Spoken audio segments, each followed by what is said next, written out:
Putin की भारत यात्रा क्यों है अहम, क्यों इंपॉर्टेंट है भारत के लिए, और अब इसको इंटरनेशनल फोरम पर कैसे देखा जा रहा है, विदेशी मीडिया इस पर क्या लिख रही है, तमाम सवालात हैं और इन सवालों के जवाब आज हम जानेंगे। रशिया के राष्ट्रपति व्लादिमीर पुतिन 4-5 दिसंबर को भारत का राजकीय दौरा करेंगे और इस दौरान प्रधानमंत्री नरेंद्र मोदी से उनकी बातचीत होगी और राष्ट्रपति द्रौपदी मुर्मू उनके सम्मान में एक डिनर भी आयोजित करने वाली है, रात्रि भोज देंगी। ये साल 2021 के बाद पहली बार होगा जब व्लादिमीर पुतिन भारत और रशिया वार्षिक शिखर सम्मेलन के लिए भारत में होंगे।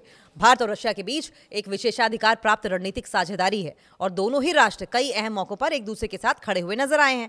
राष्ट्रपति पुतिन की इस यात्रा के दौरान भारत और रूस अतिरिक्त S-400 सिस्टम और सुखोई 57 लड़ाकू विमानों को लेकर रक्षा समझौते पर बात आगे बढ़ा सकते हैं और इसके अलावा रूस के कच्चे तेल पर अमेरिकी प्रतिबंधों के बीच ऊर्जा क्षेत्र में सहयोग पर भी चर्चा हो सकती है। राष्ट्रपति पुतिन की यह यात्रा रूस और भारत को परमाणु ऊर्जा तकनीकी और कारोबार के क्षेत्र में अपने द्विपक्षीय संबंधों की समीक्षा का मौका भी देंगे। एनालाइज करने का मौका मिलेगा कि द्विपक्षीय संबंध कैसे हैं, आगे कैसे बेहतर हो सकते हैं। रूस के विदेश नीति की अगर बात करें, फॉरेन पॉलिसी की बात करें, तो विदेश नीति के सलाहकार हैं यूरी उशाकोव ने रशिया के सरकारी टीवी से बातचीत करते हुए इंटरनेशनल इश्यूज पर, अंतर्राष्ट्रीय मुद्दों पर गहन चर्चा पर जोर देते हुए कहा है कि यह यात्रा भव्य और कामयाब होगी। राष्ट्रपति पुतिन की यह भारत यात्रा भारत की रणनीतिक स्वायत्तता का भी संकेत देती है। यूक्रेन युद्ध के बीच रशिया को अलग थलग करने के पश्चिमी देशों के दबाव को भारत टालता रहा है। राष्ट्रपति ट्रंप ने भारत पर भी भारी टैरिफ लगाए हैं और प्रतिबंध भी लगाए और अमेरिका और भारत के संबंधों पर इनका असर भी बना हुआ है। देखिए, जो एनालिस्ट हैं, विश्लेषक हैं, वो ये भी मान रहे हैं कि पुतिन की ये यात्रा भारत और रूस के रक्षा संबंधों को और मजबूत कर सकती है और वैश्विक सुरक्षा को नया आकार दे सकती है।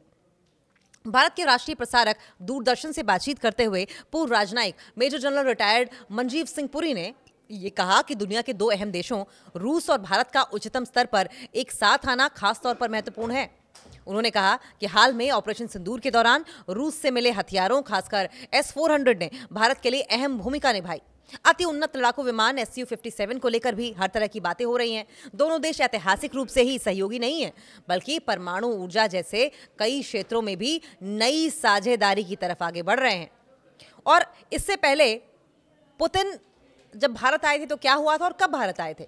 यूक्रेन पर रशिया के आक्रमण से पहले भारत और रशिया दोनों ही शीर्ष नेताओं के सालाना सम्मेलन कर रहे थे और ये सम्मेलन ये लोग करते रहते थे आयोजित। हालांकि राष्ट्रपति पुतिन के यूक्रेन युद्ध में परमाणु हथियारों के इस्तेमाल की धमकी देने के बाद दिसंबर 2022 में भारतीय शीर्ष नेतृत्व, भारत के टॉप रिप्रेजेंटेशन ने पुतिन के साथ बैठक नहीं की। उस वक्त जब रशिया ने ठान ली थी कि यूक्रेन पर न्यूक्लियर अटैक करेगा, तब उस मीटिंग का हिस्सा भारत ने बनना पसंद नहीं किया। ब्लूमबर्ग ने एक रिपोर्ट में एक टॉप सोर्सेस के हवाले से यह दावा किया था। पिछले साल अक्टूबर 2024 में जब रशिया ने ब्रिक्स देशों का सम्मेलन किया, तब पुतिन और मोदी की मुलाकात हुई थी। यूक्रेन युद्ध शुरू होने के बाद से प्रधानमंत्री नरेंद्र मोदी ने जुलाई 2024 में अपनी पहली रशिया यात्रा की थी और इस दौरान भी दोनों नेताओं की मुलाकात हुई थी। ये नरेंद्र मोदी की अपने तीसरे कार्यकाल के दौरान पहली बायलैटरल यात्रा थी। कीव के एक बच्चों के अस्पताल पर रशिया के मिसाइल हमले के एक दिन बाद पुतिन और मोदी की मुलाकात अंतर्राष्ट्रीय आक्रोश के माहौल में उस वक्त हुई थी और उस बातचीत के दौरान पुतिन ने मोदी को गले लगाया था और अपना दोस्त कहा था। नरेंद्र मोदी की रशिया की 2 यात्राओं के बाद पुतिन की संभावित भारत यात्रा को लेकर मीडिया में रिपोर्ट्स भी आई थी। रूस और भारत के संबंधों और पुतिन की प्रस्तावित भारत यात्रा पर प्रकाशित एक लेख में ब्लूमबर्ग ने लिखा था कि इस साल जब प्रधानमंत्री मोदी रशिया में पुतिन से मिलने गए, तब अमेरिका में इसे लेकर चिंताएं पैदा हुई। अमेरिका यूक्रेन युद्ध को लेकर रूसी राष्ट्रपति को अछूत करना चाहता है। हालांकि अमेरिका ये भी समझता है कि एशिया प्रशांत क्षेत्र में चीन के प्रभाव को संतुलित करने के लिए उसे भारत की जरूरत है। लेकिन आप ये भी समझिए कि भारत और रूस की पुरानी दोस्ती रही है। कोल्ड वॉर के दौर से ही भारत और रशिया के करीबी संबंध रहे हैं। भारत रूस के हथियारों के सबसे बड़े खरीदारों में से है। यूक्रेन युद्ध के बाद रूस के कच्चे तेल पर अमेरिका और उसके सहयोगी देशों के प्रतिबंधों के बाद से ही, बावजूद इसके कि अमेरिका ने बार बार सैंक्शंस लगाने की कोशिश की, लेकिन उसके बाद भी भारत रूसी तेल के सबसे बड़े खरीदार के रूप में उभर कर आया।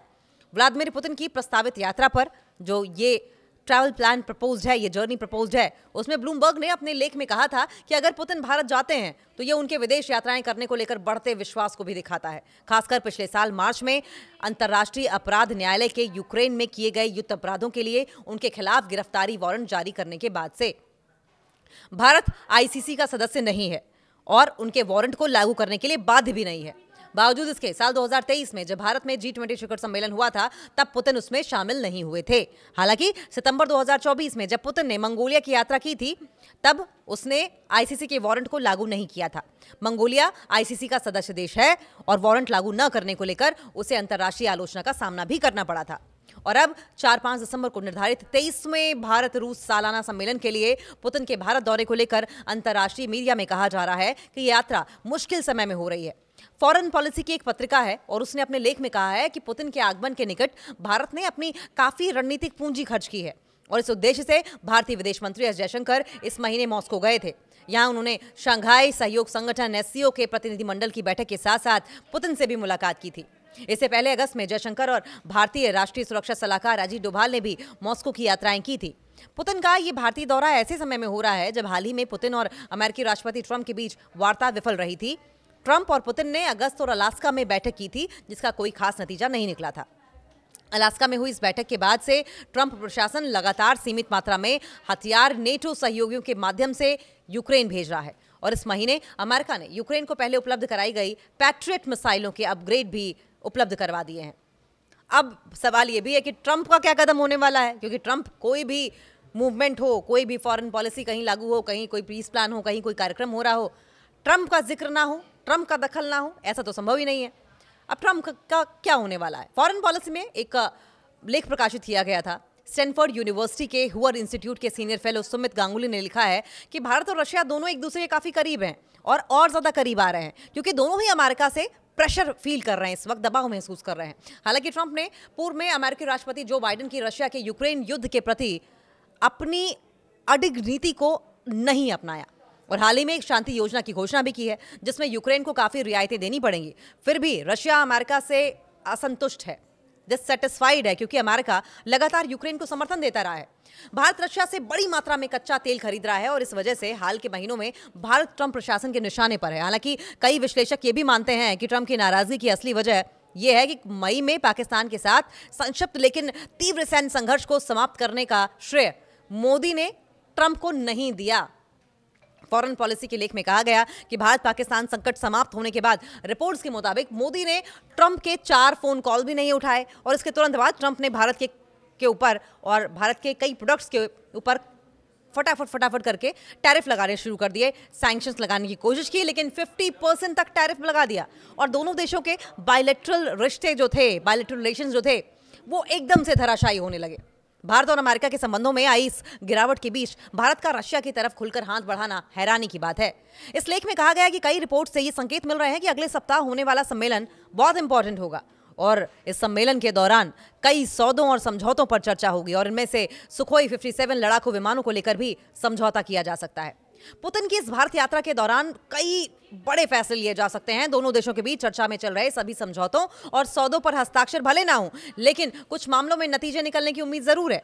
पुतिन की नई नीति, नई दिल्ली की इस यात्रा से भारत और रूस दोनों की तरफ से दुनिया को संदेश जरूर जाएगा कि दोनों के ही पास शक्तिशाली दोस्त हैं। फॉरेन पॉलिसी ने लिखा कि निश्चित रूप से यह संदेश अमेरिका तक पहुंचेगा, लेकिन ट्रंप भारत और रशिया के बीच आ रही इस नई गर्मजोशी पर क्या प्रतिक्रिया देंगे, ये अभी तक साफ नहीं है।